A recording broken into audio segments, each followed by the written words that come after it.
সব মানুষ ইসলামের উপর জন্মায়, পরে তার মা বাবারা হয়তো তাকে ইহুদি বানায় বা হিন্দু বানায় বা অগ্নি উপাসক বানায়, কিন্তু তার আসল ধর্ম হচ্ছে ইসলাম। আওয়াজ করে বলেন তো, আসল ধর্ম কি? আসল ধর্ম ইসলাম। সে ফিতরাতের উপর জন্মগ্রহণ করেছে, এমনিতেই বাই ডিফল্ট তার মনটা ইসলামের দিকে টানে।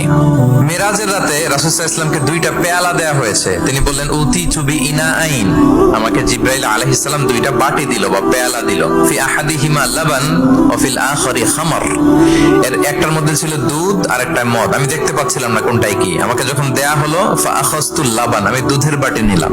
তখন জিবরিল আলাইহিস সালাম বললেন, আসবতাল ফিতরা, আপনি ফিতরাতটাই নিয়েছেন, মানে যেটা ভালো ওইটাই নিয়েছেন, যেটা আপনার সাথে সুইট করে ওইটাই নিয়েছেন। সুবহানাল্লাহ পড়েন।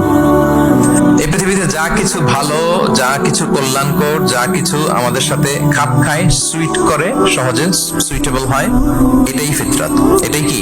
ফিতরাত। তো সব মানুষ ফিতরাতের উপর জন্মেছে, ইসলামের উপর জন্মেছে।